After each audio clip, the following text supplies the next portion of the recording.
Buenos días, buenas tardes o buenas noches. Este video está siendo grabado el 1 de marzo a las 15:40 concretamente. Y la idea es hablar un poco de la coyuntura, es decir, los hechos políticos que han ocurrido en las últimas horas en Argentina que han tenido cierta relevancia mediática. En primer lugar, el 27 de febrero, es decir, el sábado pasado a este momento en el cual yo estoy hablando, ocurrió una marcha, típica marcha opositora al gobierno, organizada por gente de Juntos por el Cambio y otras organizaciones o figuras políticas afines. La excusa de esta marcha a Plaza de Mayo fue lo que ocurrió en el Ministerio de Salud con las vacunas otorgadas a discreción por parte del ex ministro de Salud Ginés González García a allegados suyos que no se anotaron en ningún sistema al cual se anota cualquier hijo de vecino o vecina en cualquier lugar, o así debería ser porque eso depende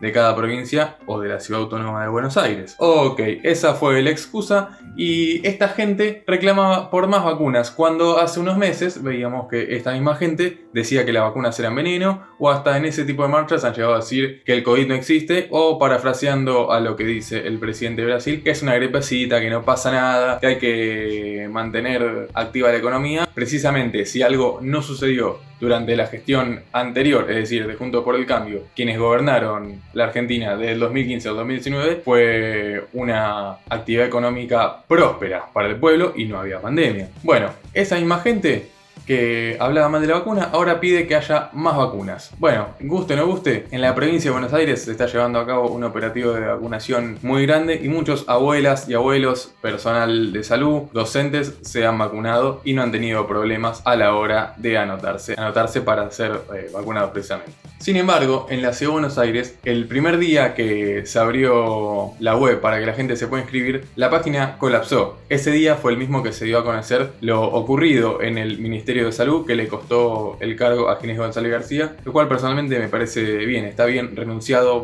/ echado, porque no corresponde que usufructúe su posición como ministro para beneficios ya sea personales o que le haga favores a amigos y o amigas. Aunque también cabe decir que hay otros funcionarios o funcionarias que no funcionan de la mejor manera o no tienen procedimientos muy claros y sin embargo no han sido removidos de sus cargos de responsabilidad. No creo que ese hecho, que si bien es lamentable, empañe toda la buena gestión de cuidados durante esta pandemia de COVID, la cual fue constantemente boicoteada por sectores de la oposición con las constantes marchas que han hecho, incluso en los momentos de cuarentena más estricta. Hace 80 días que no la pongo por culpa de la cuarentena. Bueno. Y nadie me dice nada. Bueno, recién mencioné que el operativo de vacunación, la inscripción al operativo de vacunación en Ciudad de Buenos Aires fue ese mismo día. Y la verdad, casi ningún medio salió a repudiar esto. Esto demuestra el blindaje mediático que tiene el jefe de gobierno de la ciudad, Horacio Rodríguez Larreta. Además de la privatización de parte de las vacunas, entregándole varias de ellas a las prepagas, es decir, que se vacune el que tiene dinero suficiente para poder pagar una prepaga y el que no, que se joda. Bueno, esa es la mentalidad de quienes gobiernan la Ciudad de Buenos Aires y de quienes en 2019 afortunadamente dejaron la Casa Rosada. Sumado a eso, con la gran ayuda de los medios, la palabra que se le adjudicó a Ginés González García y a Alberto y por ende a todo el gobierno es la de inmoral. ¿Acaso no es inmoral irse de vacaciones a Brasil siendo el jefe de gobierno de la Ciudad de Buenos Aires y ser el amo y señor de las aperturas y el abandono de los cuidados para toda la sociedad, pero él sin embargo hace una apertura de sesiones de modo virtual? Bueno, insisto, evidentemente hay un blindaje mediático hacia la figura de Larreta muy grande. Volviendo en sí a lo que fue la marcha, quizás la figura visible más relevante fue la presidenta del PRO, Patricia Bullrich, quien, entre paréntesis, durante el gobierno de la Alianza le bajó el 13% del salario a los jubilados y fue ministra de Seguridad del macrismo que fomentó la represión a mansalva y, entre tantas otras cosas, desligó al Ministerio de Seguridad de sus responsabilidades en el caso Santiago Maldonado. Quien quiera ahondar puede ir a ver el documental El Camino de Santiago. Y si algo dejó esta movilización, algo totalmente repudiable, son bolsas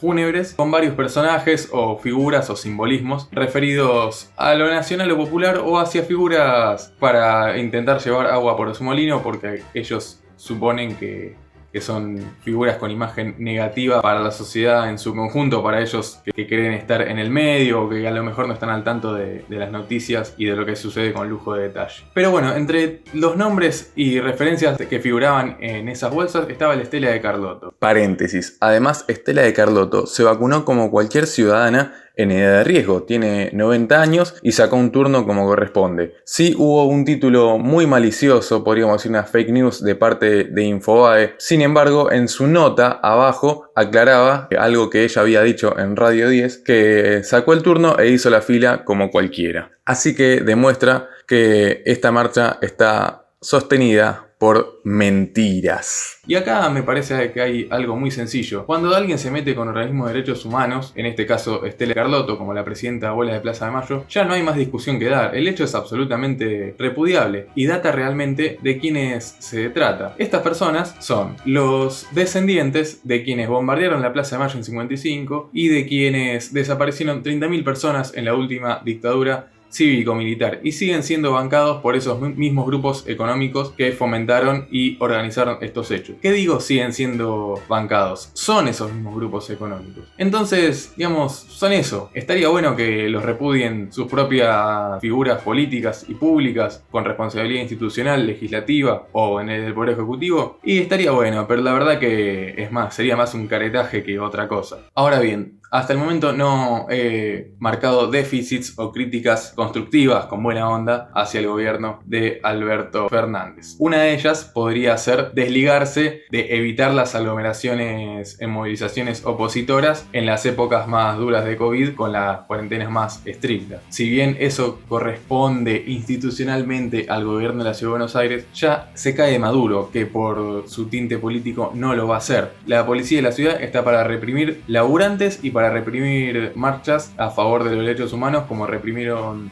no recuerdo en este momento si era una que pedía la aparición con vida y el esclarecimiento del caso de Facundo Astudillo Castro, o era en conmemoración a Santiago Maldonado, o para reprimir manteros, gente que se la rebusca con la venta ambulante en la calle. A lo que voy es que ni el Ministerio de Transporte ni el Ministerio de Seguridad evitaron ese tipo de aglomeraciones con controles. Y ojo, no estoy pidiendo represión para esa gente, me parece que esa instancia no es algo para nada alegre para nadie. Pero en fin, una crítica política al gobierno es que no se deje llevar por la agenda de esta gente, que ya sabemos quiénes son.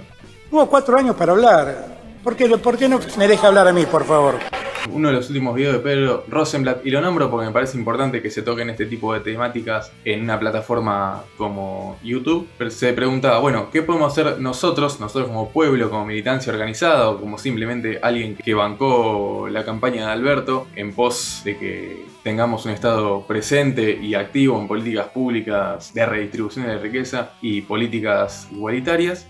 Bueno, ¿qué podemos hacer para que nos escuche? Por ejemplo, algo que me gustaría a mí es que el impuesto a las grandes fortunas no sea una sola vez, una sola mísera vez, porque estamos en pandemia y que se le cobre de manera ordinaria, es decir, todos los meses a esos 12.000 multimillonarios de la Argentina, y que eso sirva para redistribuir la riqueza en un desarrollo equitativo e igualitario de la sociedad. Y bueno, así como eso, también retenciones a los grandes especuladores y exportadores de nuestras materias primas, que además hacen mierda nuestro suelo con el monocultivo de soja y con los agroquímicos, por ejemplo. Bueno, ¿qué podemos hacer para que nos escuche? La verdad, ni él ni yo, y probablemente mucha gente más, no tenga esa respuesta, pero lo que sí estoy seguro es que esa respuesta tiene que ser política. Y cito una frase de Germán Abdala: los poderosos no necesitan de la política, porque ya tienen el poder, ya sea a través del dinero, de las armas o de las corporaciones. El pueblo sí necesita de la política, porque es la única manera que tiene para construir poder y cambiar las cosas. Bueno, sumado a eso, en la apertura de sesiones del día de la fecha, la apertura de sesiones del Congreso Nacional, en la cual generalmente los o las presidentas anuncian la agenda anual del Poder Legislativo y también del Ejecutivo, Alberto dio un discurso realmente auspicioso, esperanzador, y que ojalá que todo lo que expresó se convierta en realidad efectiva lo antes posible por el bien de todos, todas y todes les argentines. Habló casi 2 horas, así que nombrar todo sería un despropósito, pero voy a citar algunos ítems que me parecieron interesantes. Primero, querella para los y las responsables de la deuda con el Fondo Monetario Internacional. O sea, teléfono para Macri y Duhovne. Particularmente a mí como ciudadano me gustaría que la deuda no lo paguemos el pueblo, que no la pague el Estado argentino. Si el FMI quiere cobrar su deuda, andá a llamarlo por teléfono personal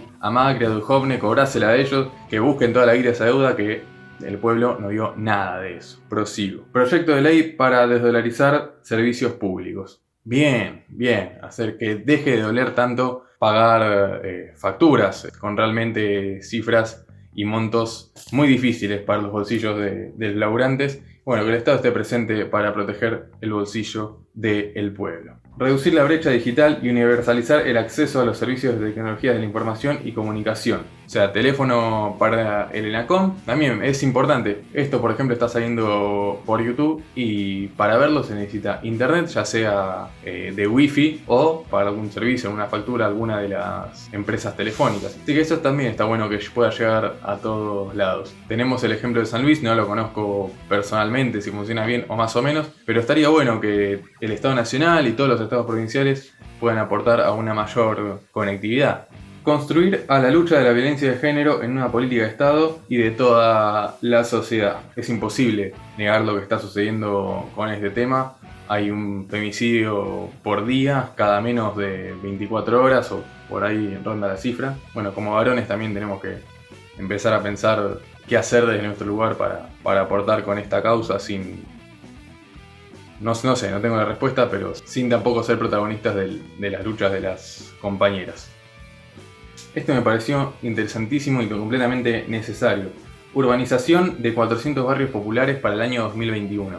Bueno, esto si se logra sería un golazo, creo que son 5.000 los barrios populares en todo el país. Y bueno, el último ítem que yo anoté, hay mucho más. Reforma de la justicia en el sentido de despolitizar a los jueces para que dejen de funcionar de manera corporativa. De hecho, la denuncia que tuvo Larreta por privatizar cediéndole vacunas a las prepagas en la ciudad fue imputado por Stornelli, que es un fiscal muy allegado al macrismo y bueno, tiene un quilombo de causas ahí, de cuestiones que a veces son difíciles de entender para quienes no comprendemos muy bien el lenguaje jurídico. En fin, ya sabemos que la mayoría de nosotros no confía en la justicia, que muchas veces algún delincuente es atrapado y luego es liberado, por los jueces lo sueltan. Hay que tener bien claro que eso es parte de la justicia, no es que el presidente o un gobernador levanta el tubo y dice, che, libérame presos. Bueno, un caso aparte puede ser el de Jujuy, donde Milagro Sala es prácticamente una presa política del gobernador Gerardo Morales, quien no lo quiere reconocer. Y bueno, ya que está de paso, es un buen momento para pedir nuevamente libertad a todos y todas las presas políticas. Bueno, si llegaste hasta acá, sería muy amable de tu parte que cumplas con todos los protocolos de esta plataforma, como por ejemplo apretar el botón rojo que está abajo de la pantalla a tu derecha si es que todavía no lo hiciste. Creo que hablé demasiado rápido, pero bueno, también los tiempos apremian las cuestiones que son noticia y hay demasiado frenetismo. Espero que se haya entendido el concepto. Hay muchas críticas con buena onda, con buena fe que se le pueden hacer al gobierno de cuestiones que lamentablemente nos dejó Cambiemos, sobre todo en cuestiones económicas que atentan contra nuestro bolsillo, que el gobierno de Alberto todavía no ha sabido resolver. También cuestiones de seguridad, sobre todo vinculadas a la violencia institucional y a la represión, no solo de las fuerzas federales, sino también, bueno, la policía de la provincia de Buenos Aires no está teniendo un desempeño digno de ser aplaudido. Lo vimos el otro día en Rojas cuando le dispararon en el ojo a una chica que reclamaba por el femicidio de Úrsula. Entonces cito ejemplos solamente como para tener en cuenta nomás. Eso probablemente podrá ser ahondado en otra ocasión. Así que bueno, nada más que gracias. Si que les gusta este tipo de contenido, recomiendo los canales de Pedro Rosenblatt y también el de Vera Ferrari, que siempre está con las noticias de la semana con una mirada política, no necesariamente partidaria, pero analítica y muy piola. Así que bueno, eso. Nos vemos en algún otro momento. O no, qué sé yo. Por favor. Sin embargo, el problema no ha concluido. Me robo agua porque...